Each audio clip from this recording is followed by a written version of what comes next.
Il s'appelle Khalilou Fadiga. Il est né le 30 décembre 1974 à Dakar. Parti très tôt du Sénégal avec ses deux parents, le gamin grandit en région parisienne où il est arrivé à l'âge de 7 ans. Dans le 18e arrondissement plus précisément, quartier de la Goutte d'Or. Sa mère est femme de ménage au magasin Tati Barbès et son père, ancien gendarme, est désormais éboueur. De son côté, le gamin grandit normalement, mais il a un vrai éclair dans ses yeux quand on lui parle de foot.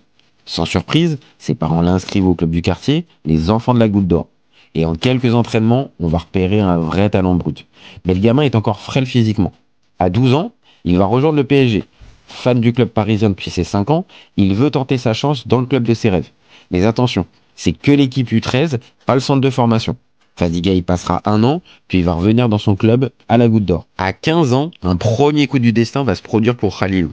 Un recruteur du Red Star propose à Fadiga de rejoindre le centre de formation du club.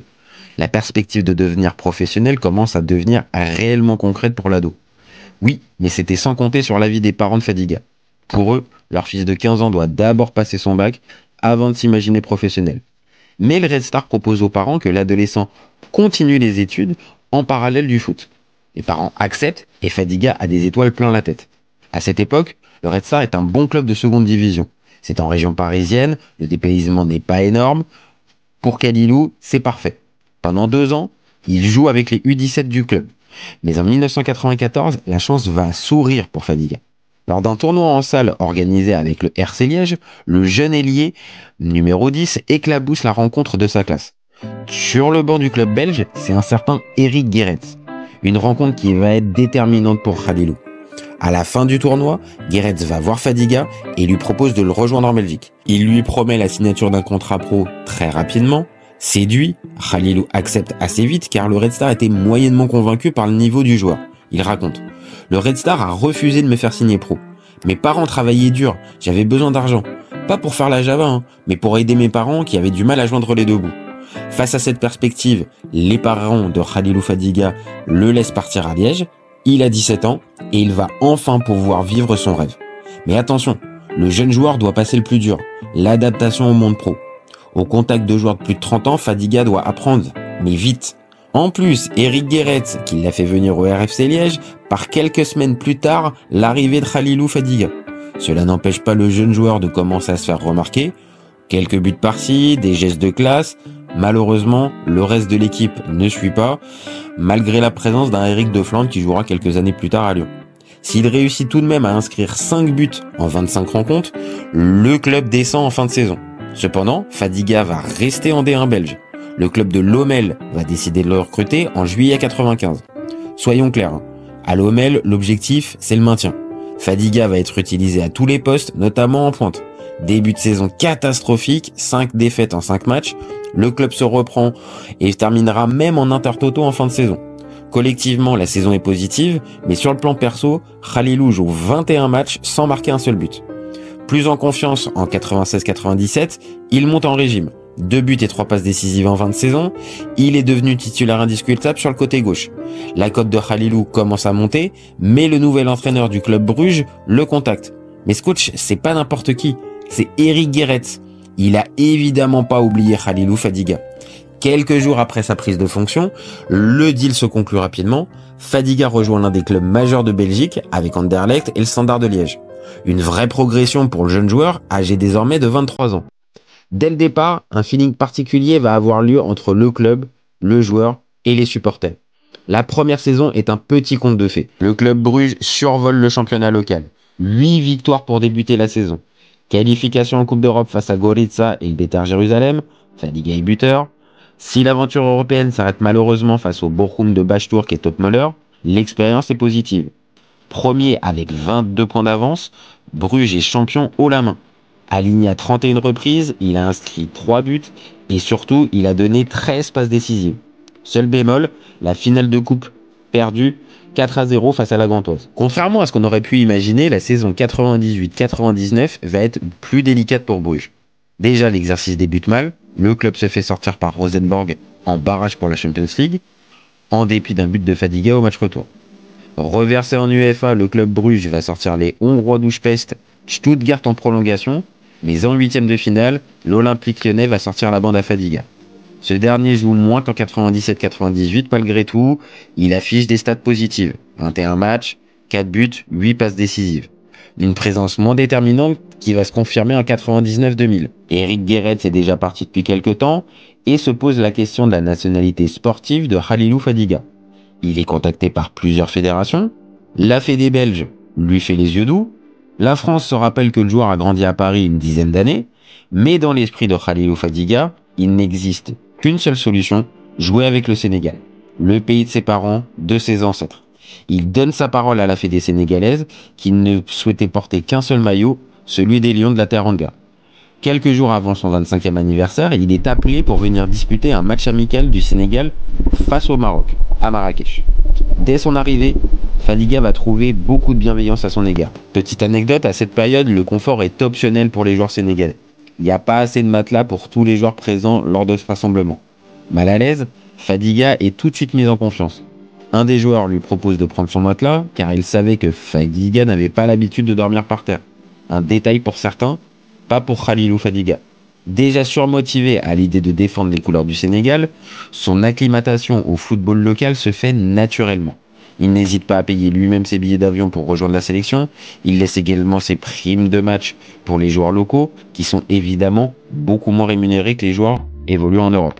Un geste significatif pour certains, pas pour Khalilou Fadiga. Dans le groupe sélectionné pour disputer la CAN 2000, Fadiga va tout de suite se mettre en évidence. Titulaire pour le premier match face au Burkina Faso remporté 3-1, il joue également la seconde rencontre perdue face à l'Égypte 1-0 et lors du nul aussi, 2-2 contre la Zambie. Qualifié pour les quarts de finale, le Sénégal affronte le Nigeria, un vrai gros morceau. Buteur en début de match, Fadiga et le Sénégal pense et croit fort à la qualif. Mais en fin de rencontre, Julius Agaoua égalise. Prolongation, et à la 92e minute, le même Julius Agaoua double la mise. 2-1. Le Sénégal ne reviendra pas. Une élimination frustrante. Malgré la déception, cette CAN 2000 est positive pour le Sénégal. Fadiga dira d'ailleurs, cette génération 2000 a été essentielle dans notre histoire commune. Une vraie rampe de lancement. Après cette parenthèse sénégalaise, Khalilou rentre à Bruges à la mi-février. Éliminé en Coupe d'Europe contre l'Hapoel Tel Aviv, le club brugeois termine à la 2e place en championnat derrière Anderlecht. Si Fadiga a vécu beaucoup d'émotions, s'il a pris de l'expérience et que l'ensemble est positif, sur le plan statistique, c'est insuffisant. 17 matchs, 2 buts, 2 passes décisives. Il doit faire mieux, il le sait, et la saison 2000-2001 va être un déclic pour Khalilou Fadiga. Désormais international, joueur reconnu du championnat belge, Khalilou Fadiga a un nouveau statut. Beaucoup de clubs s'intéressent à lui.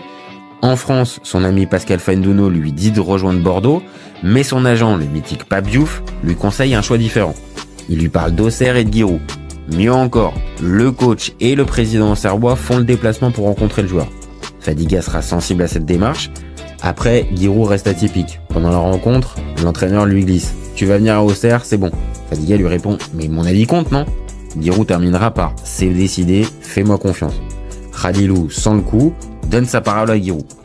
Un élément déterminant chez Fadiga. Il raconte « Je viens d'un quartier où on n'a pas l'habitude de se cacher. Mon père me disait toujours qu'on ait peur de toi ou non, tôt ou tard, tu rencontreras quelqu'un qui te fera du mal. Mais quand les gens te donneront le respect, ils hésiteront toujours à te faire du mal. Par contre, au moment de se rendre sur place, il cherche Auxerre sur la carte et s'interroge. Mais, encore une fois, il a donné sa parole.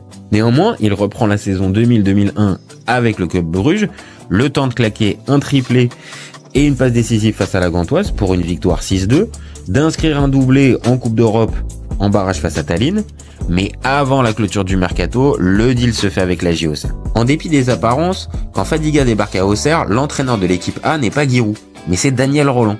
Le célèbre coach au bonnet a pris du recul. Mais bon, parler de recul quand on est de Giroud et la J Auxerre, c'est un peu un contresens. L'histoire est plus simple. À la fin de la saison 99-2000, Giroud veut faire une pause. Il laisse son ami, Daniel Roland, entraîneur de l'équipe de CFA, prendre l'équipe 1, tout en restant au club pour gérer les contrats des joueurs, conseiller le président, être directeur sportif. Une prise de recul, on vous a dit. Aligné dès son arrivée face à Lens, au stade Félix Bollaert, pour une défaite 1-0, Fadiga va beaucoup jouer, mais l'équipe auxerroise de cette saison manque d'automatisme et de spontanéité. Jamais dans la première partie de tableau, le club vit une saison anonyme. Certes, il y a ce 4-0 au Parc des Princes contre le PSG en Coupe de France. Khalilou marque 2 buts et fait un amour de passes décisives pour Djibril Cissé. Mais ce coup d'éclat reste sans lendemain, car la JOCR sort en quart de finale face à Nantes. Malgré une bonne volonté évidente, Fadiga manque d'adresse dans le dernier geste. Résultat, 23 matchs, 3 buts, 2 passes décisives. On a connu meilleure entrée en matière. Parallèlement à ça, le Sénégal est bien lancé dans les éliminatoires pour la Coupe du Monde 2002. Avec l'Égypte, le Maroc, l'Algérie, la Namibie dans son groupe, le Sénégal a un groupe relevé où seuls les 2 premiers sont qualifiés. Si les 3 premiers matchs se finissent par des matchs nuls, la victoire 4-0 contre la Namibie permet d'envisager une qualification au mondial. Un exploit jamais réalisé depuis la création de la Coupe du Monde. En avril 2001, le Sénégal prend une option en battant l'Algérie 3-0. Titulaire côté gauche, Fadiga voit El Hadji Diouf inscrire un triplé. Ok, 15 jours plus tard, la défaite 1-0 en Égypte ramène les pieds sur terre, mais 9 points en 6 matchs, c'est un bon bilan. Le duel face au Maroc en juillet 2001 va donner un grand bol d'air aux Sénégalais. Victorieux 1-0 grâce encore à El Hadji Diouf, il suffit d'un succès contre la Namibie à l'extérieur pour empocher son billet pour le mondial. Sans trembler, Fadiga et ses copains gagnent 5-0, Khalilou inscrit un péno, l'exploit est réalisé, l'histoire est en marche. Les joueurs s'étaient fait la promesse de tous venir en sélection, de jouer le jeu, ils y ont tous cru et ils sont récompensés. Suite à cette réussite personnelle, Fadiga revient au Auxerre pour faire une grosse saison en Ligue 1. Ça tombe bien, Guiraud est revenu sur le banc et détail qui va avoir son importance, Djibril Cissé est désormais l'attaquant de pointe. Entre Fadiga et l'attaquant, la connexion est instantanée. Ils se trouvent les yeux fermés. La JOCR va profiter de cette connexion spéciale pour faire un gros début de saison 2001-2002. Sur les 9 premiers matchs, Auxerre en gagne 6 sans en perdre un seul. Leader devant Lyon, les Auxerrois sont l'attraction de la Ligue 1. La génération Cissé, Mexès, Boumsong fait la une des journaux. Pendant ce temps-là, Khalilou Fadiga en profite pour devenir un leader technique. Buteur face à Montpellier, Guingamp, Troyes et Nantes, il inscrit un but splendide face à l'OM lors d'une victoire 2-0 à la Baie des Champs. À la trêve, Fadiga a un bon bilan statistique, 18 matchs, 5 buts, 3 passes décisives.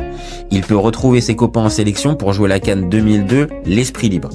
Oui, l'objectif est difficile à atteindre, mais avec la solidarité de cette équipe, le leadership de Bruno Metsu, il y a matière à faire quelque chose. Solide vainqueur 1-0 de l'Égypte, le Sénégal enchaîne un second 1-0 contre la Zambie. Qualifiés pour l'écart, les Sénégalais font tourner pour le 3e match. Fadiga est remplaçant pour le 0-0 face à la Tunisie. En quart de finale, le Sénégal sort la République démocratique du Congo 2-0 grâce à Salif Diao et El Hadji Diouf. Et dans le dernier carré, la bande à Fadiga va passer au révélateur Nigeria qui les a éliminés en quart de finale de la CAN 2000. Face à l'une des meilleures sélections africaines, le défi est costaud. Il faut attendre la 54e minute pour voir un but. Sur corner, c'est Khalilou qui le tire. Bouba Diop est là pour profiter de l'offrande, 1-0. Le Sénégal a fait le plus dur, surtout que Pape Sarr avait déjà pris un rouge à la 45e minute. Pour replier, le Sénégal peine à terminer et ce qui devait se produire finit par arriver. Sur un long ballon, c'est Julius Agaoua, le bourreau de la CAN 2000, qui égalise. Le cauchemar à la 88e minute de jeu. En prolongation, le Sénégal va réussir une prouesse inattendue. Contre-attaque, Salif Diao prend appui sur Khalilou Fadiga, qui lui remet instantanément dans la course. En dépit d'une frappe assez moyenne, le gardien nigérian Shoronmu est battu. En toute fin de prolongation, Kanou obtient un penalty pour le Nigeria. L'histoire va se répéter, mais pas cette fois. La balle frappe le poteau et ressort. La chance a tourné en faveur du Sénégal. Vainqueurs à l'arrache, les Lions de la Teranga vont pouvoir jouer la finale de la CAN contre l'ogre camerounais. Au coup d'envoi, Bruno Metsu aligne son 11 habituel. Tony Silva au but, Omar Daf et Ferdinand Coly sur les côtés, une charnière Aliou Cissé et Yamin Diatta, Bouba Diop et Salif Diao à la récup, Fadiga à gauche. Petite surprise, c'est Maktar Diaye qui est aligné milieu droit, alors que le duo El Hadji Diouf, Henri Camara est chargé de marquer les buts. En face, c'est du lourd, Song, Chato, Foé, Jérémy, Lorraine, Olembe, Womé et en pointe Pius Ndiefi et le jeune Samuel Eto'o. Une très belle affiche. Dès le début de match, Henri Camara gage 2 belles occasions. En seconde période, Pius Ndiefi trouvera le poteau. Sans être fermé ou verrouillé, le match est quand même très disputé. Logiquement, les deux sélections vont se retrouver en prolongation pour 30 minutes supplémentaires. Mais rien ne va changer après plus de 120 minutes. Le score est de 0-0. On va donc régler cette fameuse finale au penalty. C'est le Cameroun qui débute. Pierre Womé manque sa tentative alors que Ferdinand Coly est tout heureux de voir son tir au but rentrer alors que Alioum l'avait arrêté. 1-0 pour le Sénégal. Ensuite, Patrick Suffo redonne l'espoir au Cameroun en réussissant son tir au but. Khalilou Fadiga, lui de son côté, ne tremble pas pour tirer. 2-1 pour le Sénégal. El Hadji Diouf peut souffler. Ensuite, c'est Lorraine qui va égaliser à 2-2 pendant que Hamdi Faye va buter sur le gardien camerounais. 2-2 et égalité parfaite. Jérémy Njita est serein, ça se voit, il tire son péno, 3-2. Le Cameroun reprend l'avantage. C'est au tour d'El Hadji Diouf. L'attaquant est une valeur sûre dans cet exercice. Malheureusement, il va tirer à côté du cadre. Le Cameroun n'est plus qu'à un péno de remporter la CAN 2002. C'est le capitaine emblématique qui s'en charge, Rigobert Song.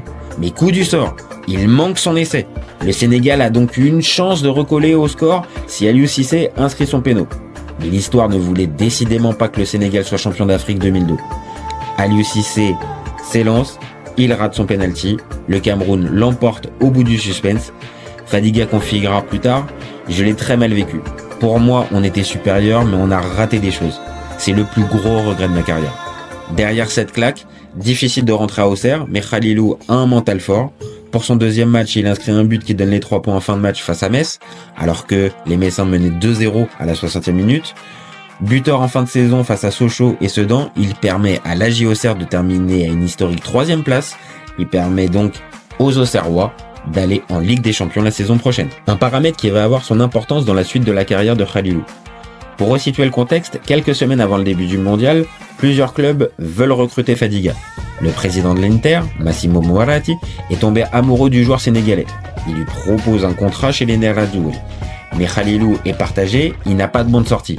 Il connaît les difficultés pour partir d'Auxerre sans la bénédiction de Giroud. En secret, il promet au président Moratti de venir à l'Inter quand il pourra avoir son bon de sortie. Une autre anecdote.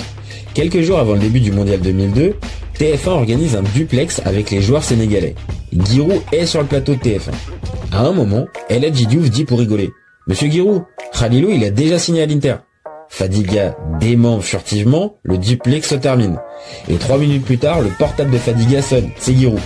Je suis fou furieux, depuis quand t'as signé là-bas?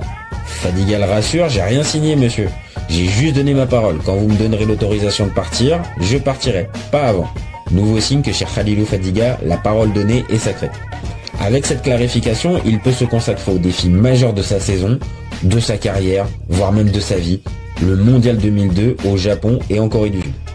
Opposé à la France, l'Uruguay et le Danemark, le Sénégal a un groupe très complexe sur le papier. Le champion du monde en titre, un double vainqueur du mondial et une bonne sélection qui fait régulièrement des jolis parcours. On ne donne pas beaucoup d'espoir à Khalilou Fadiga et ses copains. Surtout que pour le match d'ouverture, c'est la France en face. Zidane, Henry, Trezeguet, Thuram, Desailly, Barthez, Lizarazu. Dans leur communication d'avant-match, les Bleus donnent la sensation de sous-estimer le Sénégal. Platini lâche que la France et le Sénégal ne boxent pas dans la même catégorie. Pelé prédit que le Sénégal sera la Jamaïque de 2002. Desailly parle d'un match folklorique. Les journalistes français en font des tonnes sur la supériorité de l'équipe de France. Inconsciemment, les joueurs ont adhéré à cette tendance pour Khalilou.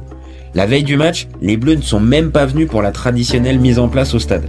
Les Sénégalais ont pris cette absence pour une nouvelle provocation et une preuve surtout qu'ils étaient pris à la légère. Quand on revoit les images d'avant-match, on s'aperçoit que Khalilou Fadiga sourit pendant les hymnes.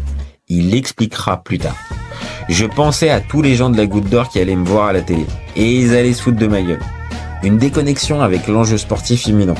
Peut-être ça, la clé chez Fadiga, pour comprendre comment il fonctionne. Gonflé à bloc avant le coup d'envoi, Fadiga et ses partenaires vont prendre le match par le bon bout.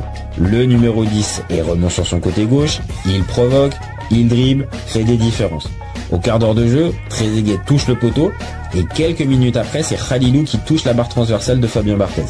Le Sénégal est bien dans la rencontre. 30e minute de jeu, c'est Bouba Diop qui profite d'un ballon dans la surface de réparation pour inscrire le but du 1-0. Sensation, le champion du monde en titre perd face à une sélection qui joue son premier match de Coupe du Monde de son histoire. Malgré les entrées de Christophe Dugarry et de Djibril Cissé, la France bute sur le plan tactique concocté par Bruno Metsu. Coup de sifflet final 1-0 en faveur du Sénégal. Un premier coup de tonnerre. Après la rencontre, Henry, Cissé, Wiltord et Pires préciseront qu'ils n'avaient pas sous-estimé le Sénégal. Eux, oui. Les autres, c'est plus délicat. La victoire est historique, tout le monde ne parle que de ça. Tout va bien pour Fadiga. Ah, pas tout à fait. Quelques jours avant le début de la compétition, les joueurs se baladent en ville. Et une idée stupide va intervenir. Voler un collier dans une bijouterie. Le pari débile par excellence.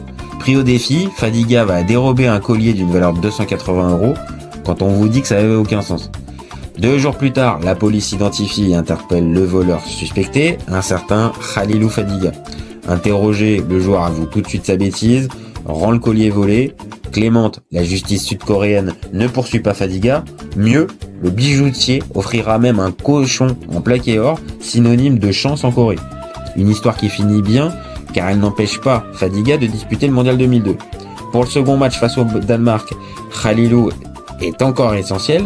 Passeur décisif sur le but de Salif Diao, il permet aux Sénégalais de croire à une qualif pour le 8e de finale.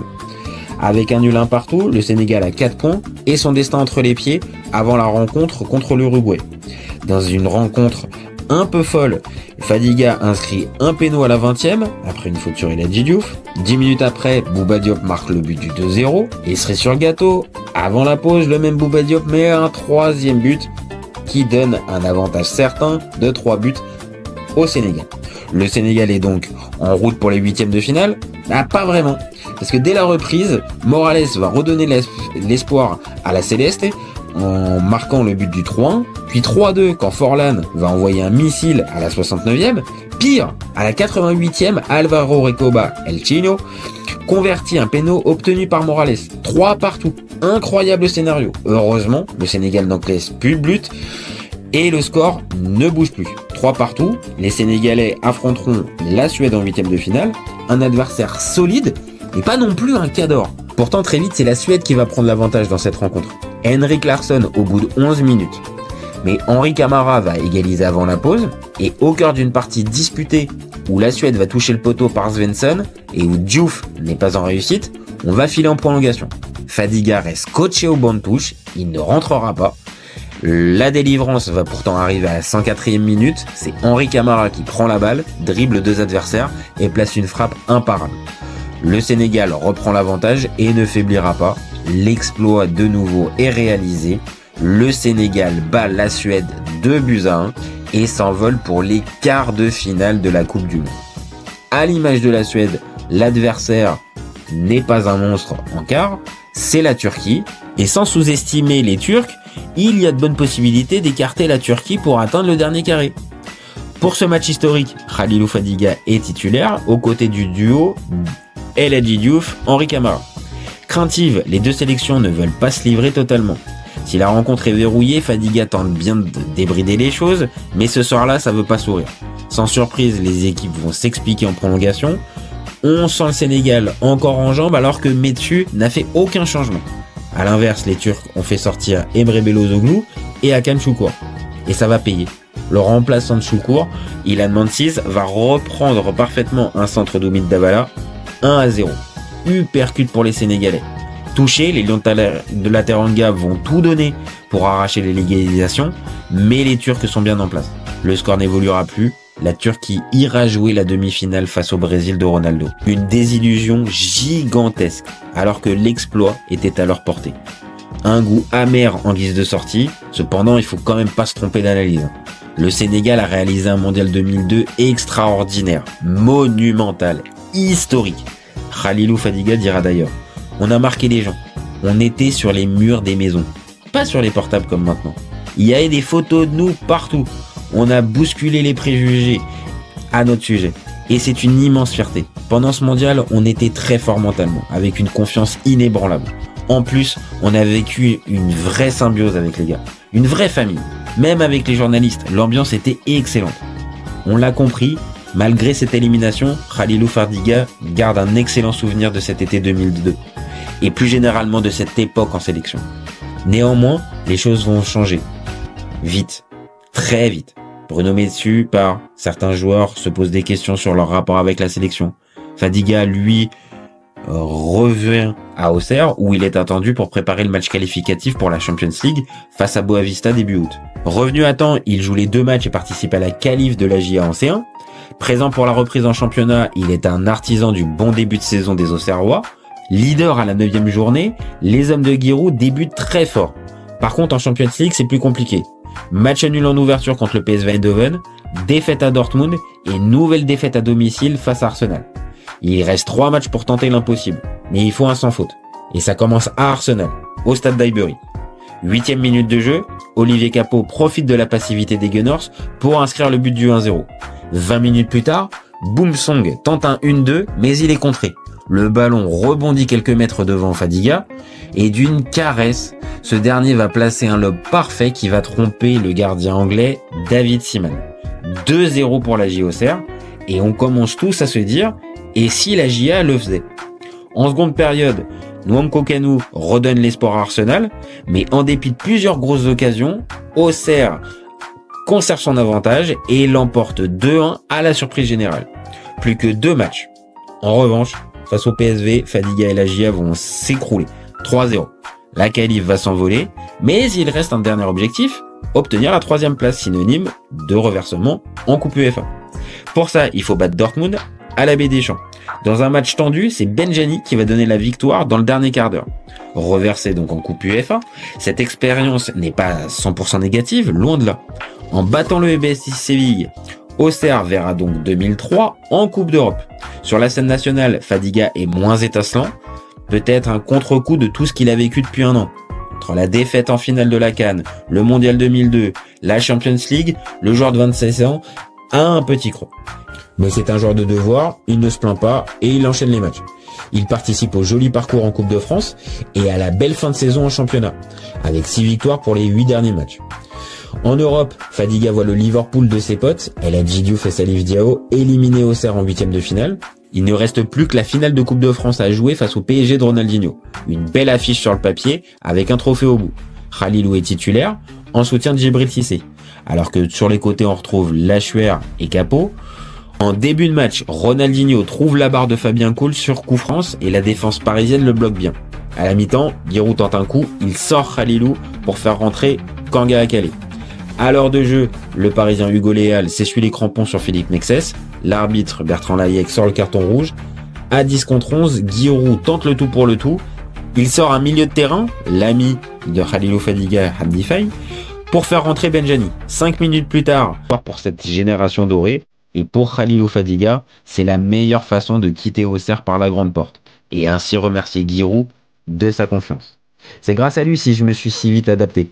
Il a su voir mes points forts et mes points faibles.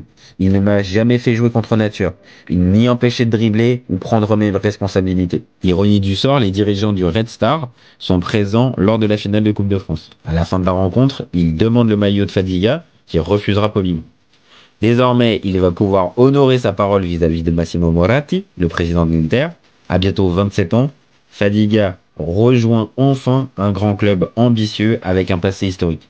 Il va pouvoir jouer aux côtés de champions comme Javier Zanetti ou Christian Vieri dans des stades mythiques et dans un championnat compétitif. What else? Début juillet, il signe son contrat de 4 ans avec l'Inter. Il passera la visite médicale à son retour de vacances fin juillet. Une situation classique en Italie. Après avoir bien rechargé les batteries en vacances, il revient avec l'idée de tout casser pour son arrivée en Italie. Il débute l'entraînement, 1 jour, 2 jours, 3 jours.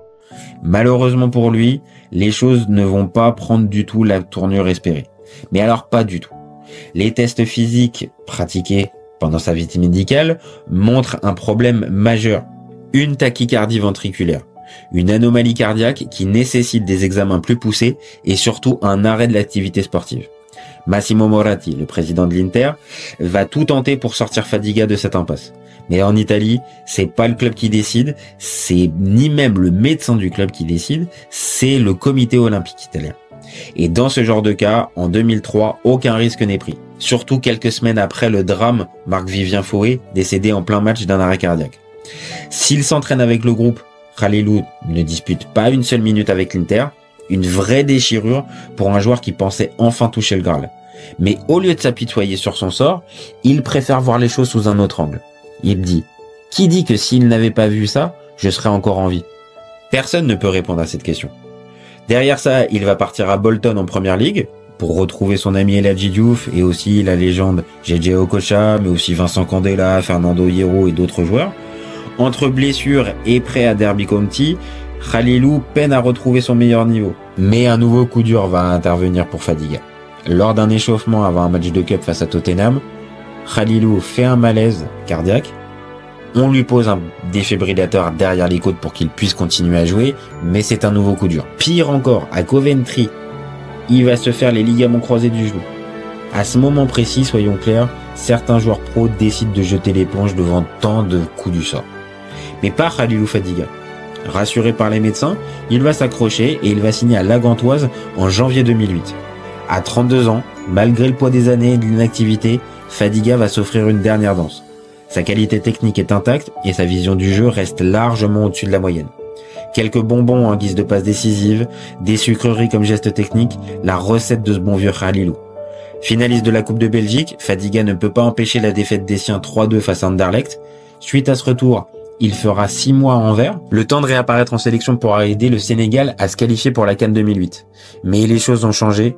En sélection à cette époque-là, la génération est moins bonne que celle de 2002, et au terme d'un match nul, un partout face à la Gambie, le Sénégal ne participe pas à la CAN. Un clap de fin un peu triste quand on pense aux bons moments, voire aux excellents moments vécus entre 2000 et 2002. Khalilou dira d'ailleurs « J'aurais voulu une autre sortie, c'est pas la fin que j'imaginais, mais chaque jour, on apprend une leçon de vie. » Nouveau contre-pied, Khalilou Fadiga a pensé très tôt que la carrière d'un joueur n'était pas éternelle. Il a donc anticipé en s'intéressant à beaucoup d'autres choses. Amateur de littérature, il a toujours été vu comme l'intello de la bande car il aimait lire des livres. Idem pour la musique. S'il a un penchant naturel vers la musique africaine et sénégalaise traditionnelle, il aime aussi le jazz, le rock, le blues, loin des clichés. Khalilou Fadiga a eu une seule idée en tête pendant sa carrière, s'amuser. Pour lui, rien ne pouvait l'empêcher de prendre du plaisir. Ni une blessure au genou, au tendon, au pied ou au cœur. Et au final, il a réussi un truc encore plus fou. Rentrer dans le cœur des gens. Souvent comparé à El Hadji Diouf, Fadiga précise qu'ils étaient différents. Certains disent que je suis plus technique et qu'il était plus individualiste. Dans son domaine, c'était le meilleur, et dans le mien, j'étais un des meilleurs. C'est tout Khalilou Fadiga dans cette déclaration. Pour bien comprendre l'impact du joueur, il suffit de prononcer le mot football et exploit au Sénégal pour que le nom de Khalilou Fadiga soit prononcé instantanément. 20 ans après, sa cote n'a pas baissé au Sénégal. Il fait partie des légendes du peuple sénégalais. Pas un petit exploit pour ce gamin de la Goutte d'Or qui a eu une carrière bien remplie tout en ayant son bac L et plus récemment un master en droit économique. Un vrai modèle de réussite et de modestie. Capable d'illuminer une rencontre par un geste technique ou une inspiration géniale, Khalilou Fadiga est un artiste du ballon rond. Élégant, avec un pied gauche soyeux, un passeur, un bonificateur comme il se décrira, un numéro 10 surtout comme on les aime. Alors pour tout ça, merci Khalilou Fadiga.